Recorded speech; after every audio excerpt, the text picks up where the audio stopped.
Let's talk UNLV.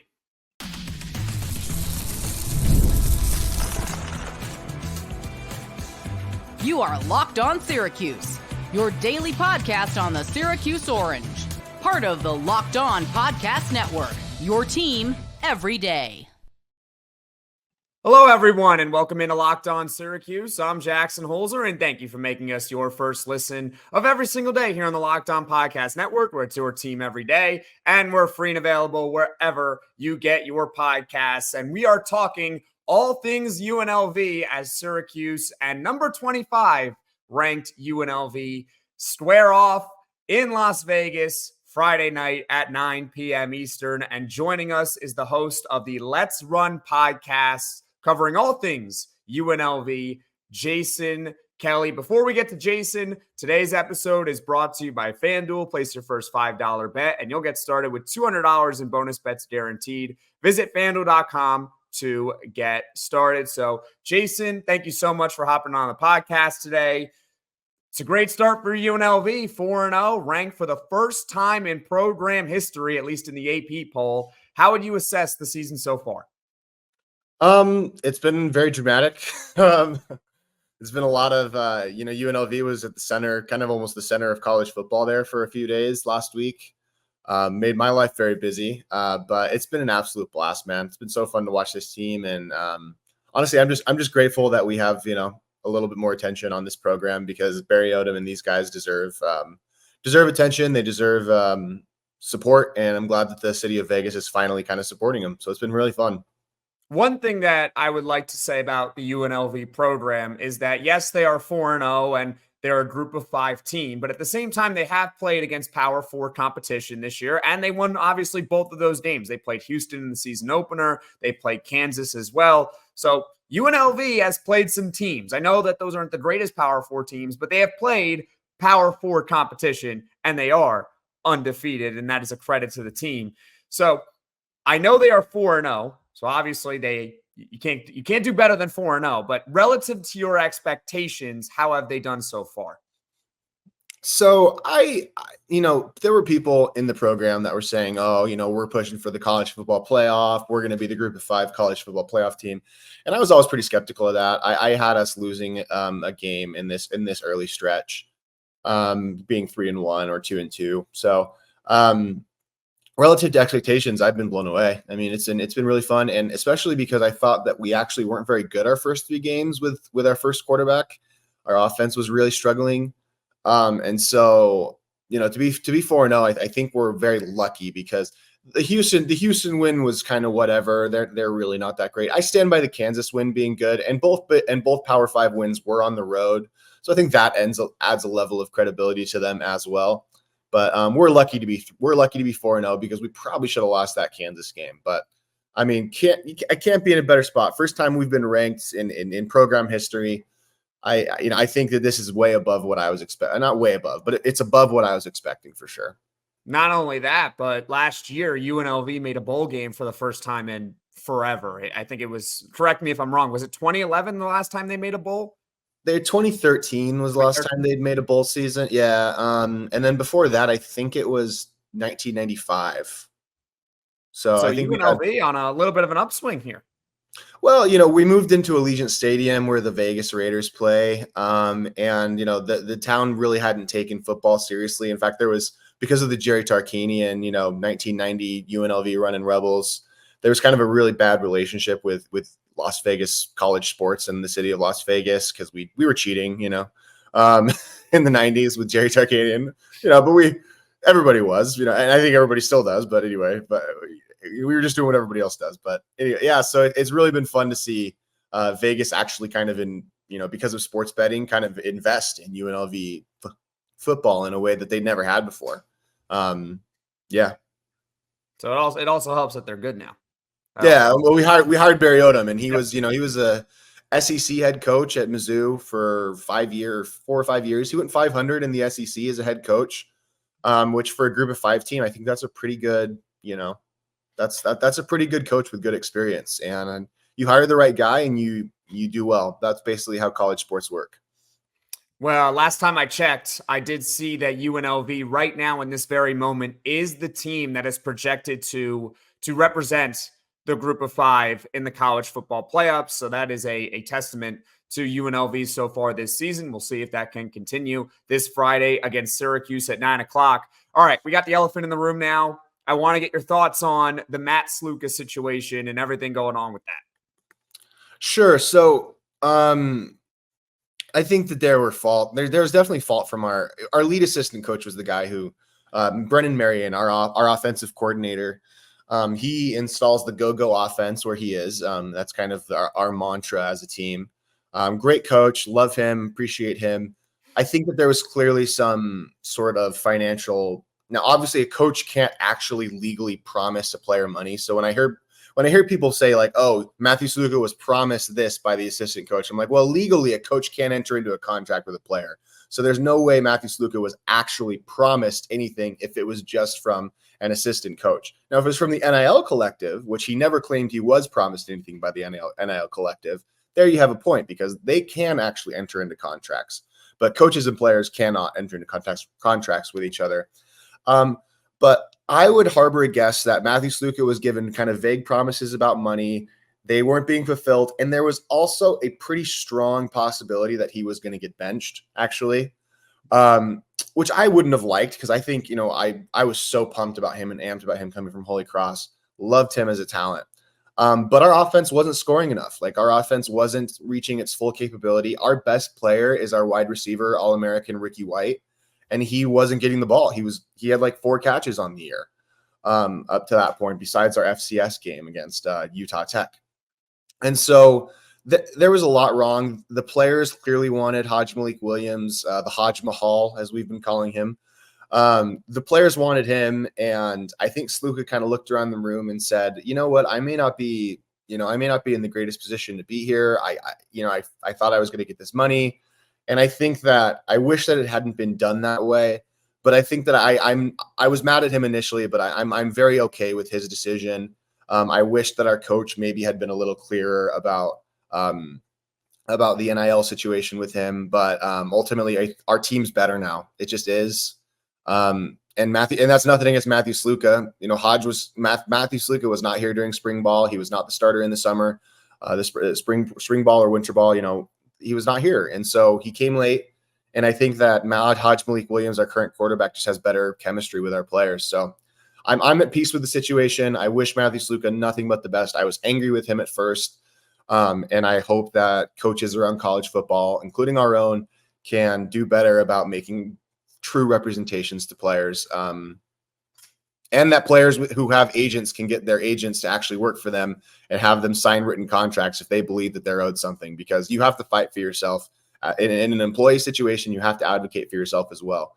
And so I think that there's fault on all sides. We can take a little egg in our face. I think Matthew Sluka can take a tiny bit, and I think his agent can take a pile of crap in his face too. So yeah, that we could all agree on. I don't know, his agent, that's not very good. I saw a report out there that his agent wasn't even registered in Las Vegas. I was like, or in Nevada. I'm like, what? That's a little bit weird. I had a take on it. It was very strong because I'm very much a pro player person, especially in a sport like football where your career can end on one play. It's over. Everything that you had is gone. And there are 4 sides to this story. There are 4 sides. There's Matt Sluka's, where he was given promises about money that weren't fulfilled. There's UNLV's, where they made a statement about everything that we promised was given. Then there's the third side, which is that this was maybe the most damning one, which was that Sluka was demanding more money. That was like a big report out there. And then there's the truth. That's the 4th side to it. And I don't know if we're ever going to know what actually happened with that situation, but I think we can all just move on from it.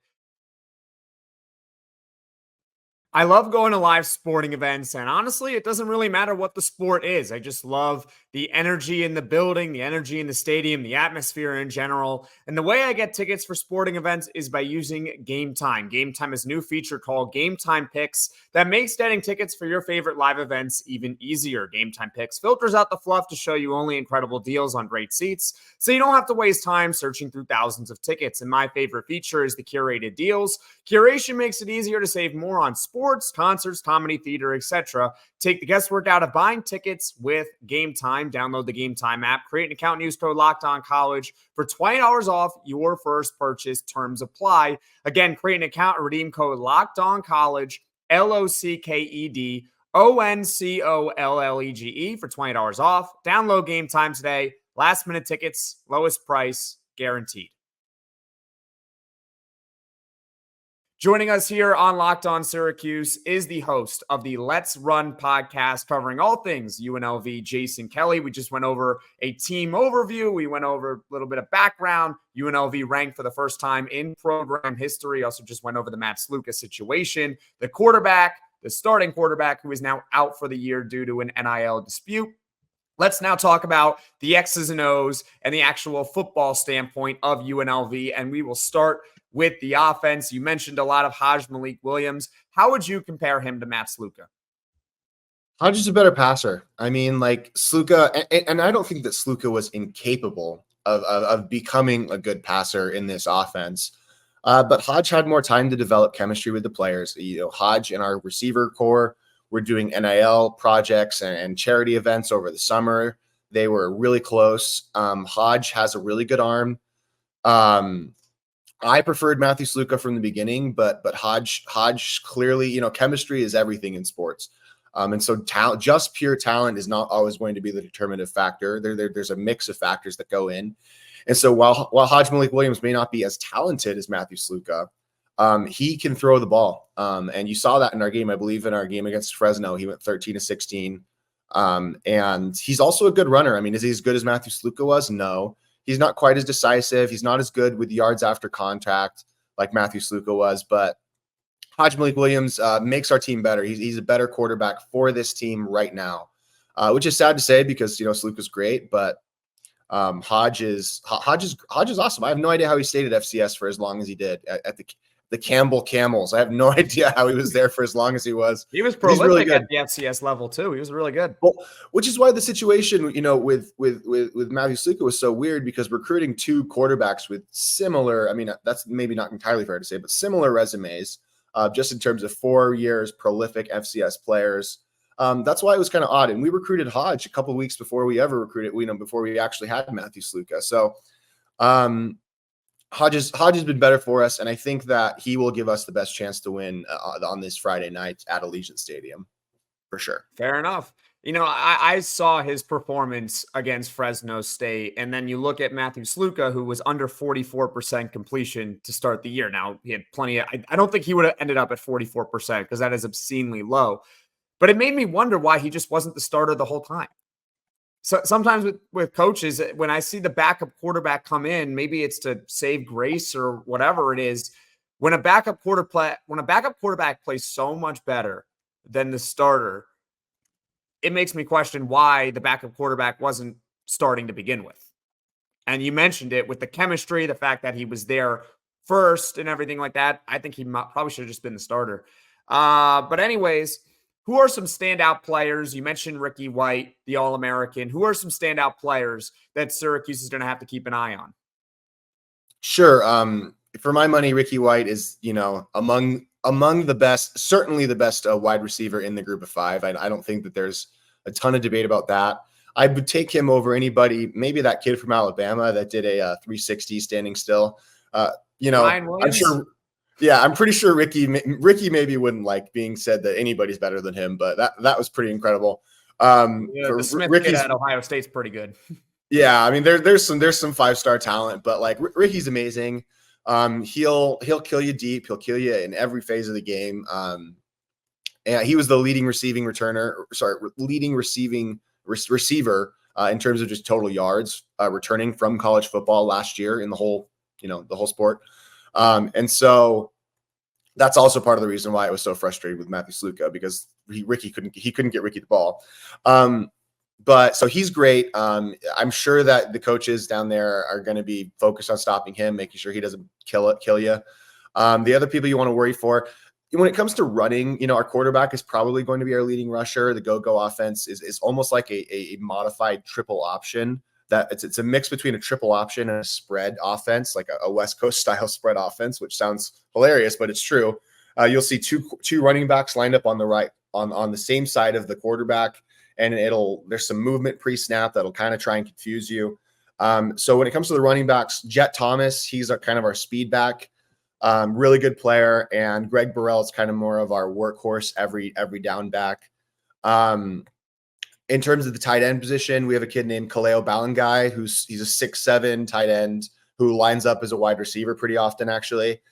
Really agile and really quick and big though too. So, and he finally got going against Fresno as well. So those would be like kind of the big offensive, players that I would be looking out for. It's a good offense, honestly. It's pretty exciting to watch. How is the offensive line in your assessment? I was kind of worried about the offensive line going in. We have the legendary player Tiger Shanks on our offensive line. One of the best names in all of college. Key and Peele would have loved Mr. Tiger Shanks. Tiger Shanks. Yes, that is his name. All right. It's a great name. I don't know. Yeah, and I think that's the name on his birth certificate. It's not it's not like a nickname. That is his name. Which is hilarious. But our offensive line is actually, I would say, a strength this year. I was worried about our offensive and defensive lines, and the defensive line worries continue, but the offensive line has been excellent this year. Are they great in fourth and short situations? Probably their biggest weakness. They have not shown great push in those kinds of power 4th and 1, 4th and inches situation. If you watch the Kansas game, we had about 11 of those. And when we failed them, basically all of them. So I mean, that game was wild. Side note. Yeah. But back and forth. Yeah, in open space, they're pretty good actually. But the defensive line, we can get to them, but I am impressed with the offensive line. Sure. And just briefly, I think you touched on a lot of it, but what are the overall strengths and the weaknesses of the offense? Biggest strength of the offense, again, is the running game. Anybody can run and anybody can rush in the go-go offense. People were talking about our 4th string running back leaving us overplaying time during the same day the Matthew Sluka thing came out. Yeah, that was nuts. And it was just guys, 4th string running backs who aren't getting playing time, they leave programs. That happens. Is it unfortunate? Yeah. Was he talented? Yeah. But this was not over NIL, and he publicly confirmed himself that it wasn't over NIL. Anybody can rush in this offense. If you want to be a running back and you want to do well, this is a great place to be, because the offense creates space. The offense is hard for opponents to follow. And so I would say, 200 rushing yards, that's the minimum. That is the minimum of what we can do. If we do less than that, I would say that we're in big trouble, because that's but that's not even our biggest strength. I think our receiving core between Ricky and Kaleo and Casey Kane, a Texas transfer, is one of our wideouts as well. Or wide receivers, I should say, as well. There's a lot of strength there. I'd say the whole offense is just our strength. But the defense looks good too. So, the offense, the whole thing is really good. Nothing to complain about, honestly. Quarterback. Fair enough. And we only have one game. What? That's all. We only have one sample with our quarterback. That's our biggest. That's our biggest true. Weakness. That is true. He played well in that one game, to be fair. Yeah. So it's a good 1-game sample. And I know, but before I get to the last question on the offense, when the news broke, there were a lot of people in the Syracuse fan base were like, well, did the game just get easier? Because we're going to face a backup quarterback. And I'm like, well, maybe we need to see how the backup quarterback does. I get it. I get that that's the knee-jerk reaction. You see it, let's say it's the NFL, right? And you're going against the Kansas City Chiefs, and then you learn that Patrick Mahomes is out, and you're facing, Carson Wentz or whatever. Obviously, the game just got easier, right? But in the case of college football, it's not like Matthew Sluka was lighting the world on fire. So I was like, all right, let's just see how the backup does. And while the backup did really well, I wouldn't say that the game got exactly easier for Syracuse. All right. So final question on the offense. This is just a kind of a housekeeping question. Are there any important injuries to keep an eye on? On the offensive side, as of right now, I believe we have a clean bill of health, which is, I'm not 100% sure about that because Coach Odom, like, he's not alone in this. He likes to keep everything, closed mouth. But there's no big injuries on the offensive side of the ball. There's one on the defensive side of the ball, but we are a remarkably healthy team at the moment. So we're very fortunate to be in the position we are health-wise. Hey, NFL fans, you can start the season with a big return on FanDuel, America's #1 sportsbook. So when you get a hunch in the middle of a game, you can check out the latest stats, view live play-by-play, and so much more on the same page where you place your bets. And you'll get started with $200 in bonus bets guaranteed when you place your first $5 bet. And Syracuse football travels to UNLV on Friday night at 9 p.m. Eastern, and the Orange are underdogs for the second time this season. The last time they were underdogs was against Georgia Tech. Syracuse won outright in that game for what it's worth. Syracuse is a 6.5-point underdog to UNLV, and their money line is plus 188 at this moment. Will Syracuse cover, or better yet, win outright? Well, you can decide that for yourself on FanDuel. That's FanDuel.com. Let's go to the defense. And before we get to the defense, we are joined by the host of the Let's Run podcast covering all things UNLV, Jason Kelly. We've done a team overview. We've talked about UNLV's offense. Let's now go to their defense, which through 4 games is averaging less, or is giving up less than 14 points per game. Think about that for a second. Less than 2 touchdowns a game on average for UNLV. What has been their main keys to success? It's been the secondary and the linebacking core. Again, like I mentioned, the defensive line maybe isn't the biggest strength of ours. I mean, they've had good moments. I don't want to completely discount them because I know that a lot of them will listen to stuff like this. And I'm a big fan of all of them. But our defensive line isn't the overall strength. It's our linebacking core. Jackson Woodard always looks like he just took a bang energy shot. He looks absolutely insane on the field. He had like 8 tackles, 3 tackles for loss, one of the leading tacklers, and just total number of tackles in the country last year. And he's returning. He's been incredible. Marcel McDuffie was our player on the defensive side that was hurt. He's one of our linebackers as well. Incredibly talented. When you look at the secondary, Jalen Catalon has been one of the best safeties in the country. I believe he is tied for first in the country with interceptions. I believe he has 4 on the year so far through 4 games, which is pretty remarkable. He and the guy from Cal are tied, I believe. And so our defense has been, Barry Odom, coach at Arkansas, and is bringing over Power 5 talent. And our defense looks closer to a Power 5 defense than I ever thought that, or Power 4, I should say. Apologize. Power 4 defense that I thought that I would ever see at UNLV. Is the line perfect? No. Are there vulnerabilities in the running, in our rush defense? Yeah, absolutely.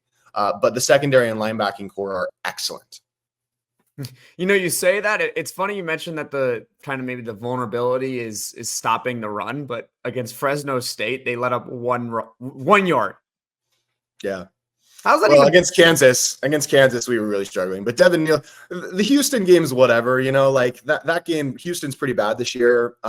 I stand by the Kansas win being good. All these people in the Mountain West are telling us, you have no good wins. And it's like, the Kansas win was good. Come on, guys. It was a good win. On the road, they have talent. Their quarterback just forgot how to play. Fair enough. And 1 rushing yard allowed against Fresno State is nothing to sneeze at, even though UNLV, I guess it's a credit to them. I recorded it's a brief story time here. I recorded a postcast for the Stanford, I did do that for that one, but for Syracuse and Holy Cross. The UNLV game was starting at 3:30. I was so excited because I wanted to watch that. And I finished recording the podcast for this channel, and I turned on the UNLV game right after, and it's like 21-0. I'm like, what happened here? It's like the game just started. How? Yeah. I didn't get it. And then it was our defense. Yeah. It was our defense. And they also had a special teams play in there too, right? A couple of them. Yeah. Well, that's our second blocked punt of the year. And Ricky White, our star wide receiver, was the one that actually scooped and scored it. So he always plays on special teams as well. And he blocked 1 punt already this year. He said his goal was to get like 3 or 4. So Yeah, we like to put our offensive starters in on punt when the other team punts it, because we will go for a blocked punt against you guys. What's going to happen. Your coaches know it's going to happen, and it's not going to be it's going to be our starters on defense and offense in the special teams play trying to get that blocked punt. So I'm sure they know about that, and now I guess your fans can look out for it too. Oh, we will. Special teams was a big bugaboo for Syracuse against Georgia Tech. They had a lot of miscues in that one. They had a blocked field goal, but it wasn't really on Syracuse. It was on the kicker. That's a different conversation about our kicking game. Also had a blocked punt, a missed onside kick recovery when you're the receiving team. It wasn't exactly good against Georgia Tech. So it's been a couple games. It's been a little bit better since then, but yeah, we will definitely keep an eye on it. Hopefully nothing ugly rears its head against UNLV, especially maybe even in a big spot. And by the way, regarding starters playing on the special teams, I kind of got on the Syracuse staff for Rondé Gadsden. He's our star tight end for playing on special teams. I didn't really get it, but if UNLV is doing it, I understand. Plus, with Ricky White, I know he's an All-American wide receiver. You want to know the quickest way to make an NFL team, make an NFL roster?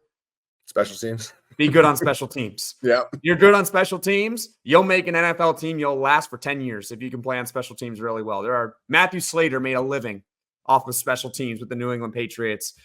All right, well, we'll go back to the defense here. We talked about some of their standout players already. You mentioned them.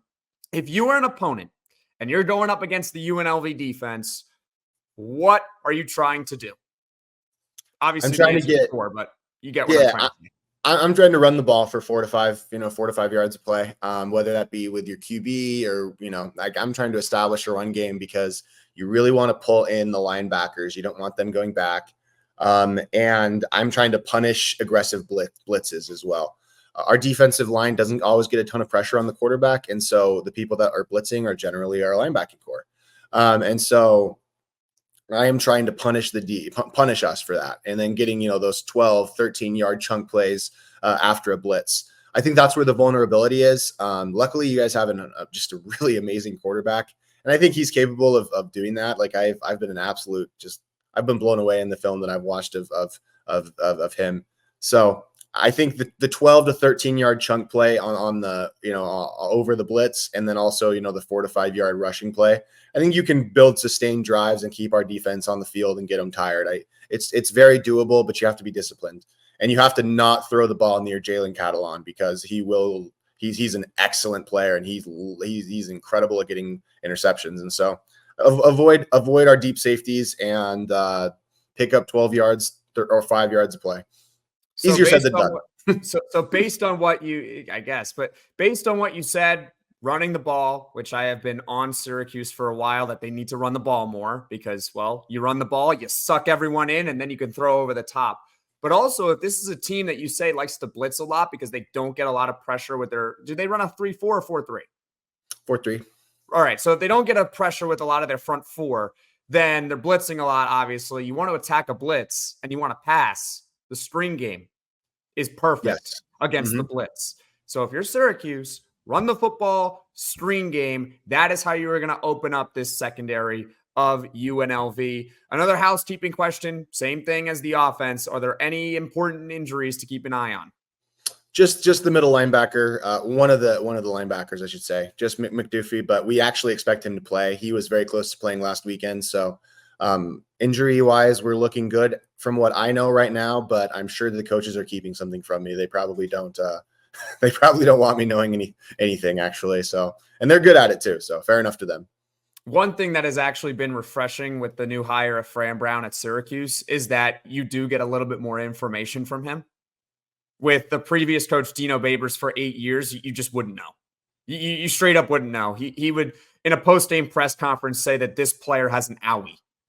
And you wouldn't know what that means. You're like, is it a few weeks? Is it the whole season? Our star tight end last year, for brief context, he, in the second game of the year, suffered a foot injury. In the post-game, it was said like, oh, he's going to be fine. He's okay. A couple hours before kickoff in the next week against Purdue, it's announced he's out the season. He has a broken foot. Oh, that's brutal. Oh, it was brutal, but it was also like sometimes the keeping of the information, it's a little bit more refreshing. Like our star linebacker, Marlo Wax, I don't think he's going to play. I highly doubt he'll play against UNLV. But again, Fran Brown was like, when he suffered the injury in the first game of the season, laid out a clear timetable. It's probably going to be about 6 weeks.